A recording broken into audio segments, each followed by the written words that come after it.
حتى جاء محمد وأصحابه، وقد جئناكم بخطة تستأصل شأفته فندخلها عليهم من أقطارها. إنا كنا بأرض فارس، إذا تخوفنا الخيل خندقنا عليها.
Banyak sebab dan hal yang mendapatkan perang Khandaq itu terjadi. Di antaranya bahwa orang-orang kafir Quraisy dan orang-orang Yahudi melihat umat Islam begitu berkembang dengan pesatnya, yang mereka khawatir dapat mengikis habis akidah yang mereka pegang.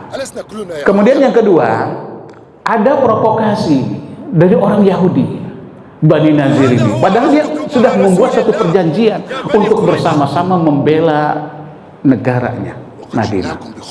Ada Huyai bin Akhtab sebagai pemimpinnya, kemudian juga ada yang lainnya. Itu pergi menuju Makkah al-Mukarramah, memprovokasi, mengajak ya orang-orang kafir Quraisy untuk menyerbu umat Islam. Kemudian Abu Sufyan yang menerima, mengirim delegasi ke Ghatafan. Sesampainya di sana dia muter-muter desa. Dia putar-putar desa, mengajak orang-orang desa itu untuk bergabung bersama-sama untuk menyerang umat Islam. Sehingga mengirimlah suku Ghatafan itu sebanyak 6.000 orang, ditambah orang-orang kafir Quraisy sebanyak 4.000 orang. Umat Islam ada 3.000 orang. Saya kembali ketika penggalian parit itu sendiri, ada beberapa hal yang aneh, di mana mukjizat Rasulullah Sallallahu Alaihi Wasallam itu nampak dan terlihat, disaksikan oleh para sahabat. Di antaranya, ketika penggalian itu memakan waktu berhari-hari, pas 3 hari, di antaranya ada Jabir bin Abdullah. Dia melihat ada 2 orang sahabat datang kepada Rasulullah, ya Rasul, kami sudah 3 hari tidak makan dan tidak minum, sementara energi ini terkuras habis untuk menggali parit. Dia buka bajunya, saking laparnya itu dia punya imamah, kemudian diikatkan dengan batu, batunya itu kemudian diikatkan ke pinggangnya supaya ususnya tertekan. Ketika usus itu tertekan, rasa laparnya berkurang. Itu satu orang, ada 2 batu di sini. Kemudian Rasulullah juga mengangkat bajunya, ternyata batunya lebih banyak, ada 3 batu di sini. Jabir bin Abdullah melihat seperti itu, akhirnya dia pulang. Ya Rasul, aku izin untuk pulang. Begitu sampai di rumahnya, kata Jabir, wahai istriku, punya makanan apa? Diceritakan tentang Rasulullah kelaparan, dan juga kaum muslimin yang sedang menggali parit itu juga kelaparan. Kata istrinya, kita punya anak kambing kecil, itu mungkin kita bisa potong, kemudian saya akan buatkan kari, nanti kari itu kita sajikan kepada Rasul, dan juga mempunyai satu sok gandum, dan gandum itu nanti direndam, nanti kita bikin roti saja. Kemudian kata Jabir, saya akan menemui Rasulullah dan akan saya bawa Rasulullah ke tempat ini untuk kita makan bersama. Tapi ingat, kata istrinya, jangan permalukan saya, cukup 3 orang saja, Rasul dengan 2 orang sahabat dengan kamu, karena kalau lebih daripada itu tidak cukup makanannya. Begitu balik lagi menemui Rasul, ya Rasul, kami punya gandum dan juga telah memotong kambing untuk makan sekitar 3 orang. Begitu mendengar seperti itu, Rasulullah naik ke atas tempat yang lebih tinggi. Wahai sahabat Ansar, wahai sahabat Muhajirin, nih Jabir bin Abdullah, dia memiliki makanan, ayo kita makan ke rumahnya. Jabir bingung, ya Rasul, mereka ada 1000 orang, bagaimana makan? Aku bilang kan 3 orang saja. Sudah, kamu pulang saja ke rumah, dan sesampainya di rumah jangan sentuh itu roti sebelum aku datang. Ini pesan Rasulullah Shallallahu Alaihi Wasallam kepada Jabir bin Abdullah. Begitu sampai di sana, Rasulullah ikut. Kita bisa bayangkan 1000 orang ada di depan rumahnya, sementara kambing itu hanya anak kecil ya, kambing kecil ya, yang disiapkan dengan 1 soi. Akhirnya dia bilang, panggil khabazah, itu 10 orang yang membuat roti, buatkan adonan ini. Kata istrinya Jabir, ya kalau hanya 1 sok saya juga bisa sendiri, sudah ikutin saja. Akhirnya setelah dibuat itu roti, kemudian dipegang oleh Rasulullah SAW dan dibacakan. 10 orang masuk, akhirnya dikasih makan. Belum kenyang, tambah lagi. Setelah ditambah lagi, masih ada lagi yang masih lapar, silahkan tambah lagi. Ternyata khubz itu, roti itu begitu dipotek, dikasihkan, balik lagi ke asalnya. Dipotek lagi, balikan ke asal lagi. 10 orang kemudian keluar, 10 lagi masuk. Itu sampai habis 1000 orang itu roti masih utuh. Dan kata Rasulullah, ini masih ada sisanya, bagikan ke seluruh penduduk Madinah. Jadi bukan hanya orang-orang yang menggali parit saja, tetapi seluruh penduduk Madinah mereka menikmati roti itu. Padahal hanya 1 sok. Ini yang pertama. Kemudian yang kedua, ketika menggali parit, itu ada batu yang besar, yang sulit untuk digeser. Ini sangat keras ya Rasul. Lalu Rasul minta air seember. Air itu langsung diludahin dan dipercikan ke batu tersebut. Begitu dipukulkan, langsung hancur seperti pasir dan bisa dipindahkan. Kemudian ada lagi batu yang lebih besar. Batu ada yang lebih besar. Besarnya batu itu sampai menutupi parit itu. Berarti tingginya itu batu lebih dari 5 meter, ke sampingnya lebih dari 7 meter. Lalu Rasulullah Shallallahu Alaihi Wasallam mendatangi batu itu. Kemudian dia punya palu. Dengan membaca Bismillah, Allahu Akbar, setelah itu diketokkan dan akhirnya batu tersebut bersinar. Sinarnya naik ke atas sampai bisa melihat negeri Syam. فإن رسول الله قد ضرب صخرة مستغلظة 3 ضربات.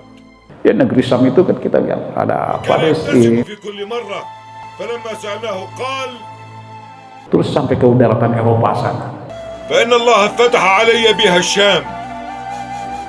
والله إني لأبصر قصورها الحمراء إن شاء الله. Kemudian digetok lagi untuk yang kedua kali, bersinar lagi, dan di situ terlihat ada negeri Persia. Nanti Syam dan Persia ini akan kita kuasai. Umat Islam akan menduduki Persia dan Syam. Kemudian digotokkan lagi untuk yang ketiga kalinya, Allahu Akbar, langsung rontok, hancur berkeping-keping. Keluar cahayanya sampai ke atas, dan di situ Rasulullah melihat cahayanya itu sampai ke negeri Yaman. Nah, negeri Yaman ini akan kita kuasai. Penggalian parit itu diteruskan. Jadi 5 meter ke bawah, ke samping 7 meter, menutupi wilayah selatan itu sampai 8 kilo kurang lebih. Harus selesai dalam tempo 6 hari. Karena kalau lebih dari 6 hari, itu orang-orang kafir Quraisy akan bisa menyerang kita.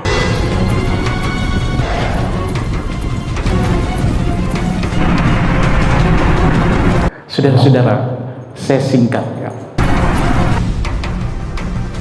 Ketika mereka menyerang,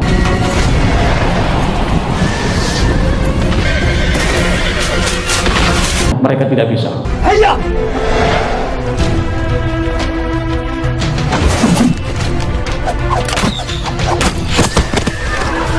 Abu Sufyan terus guling kanan kiri, dia tidak bisa masuk.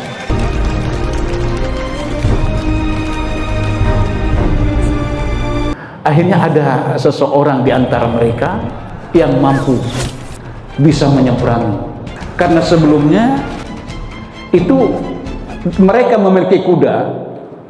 Ya, 5 orang nih memiliki kuda, kemudian kudanya itu diperintahkan untuk mengepak-ngepakkan kakinya, kemudian bisa mengurung sebagian dari parit itu sendiri.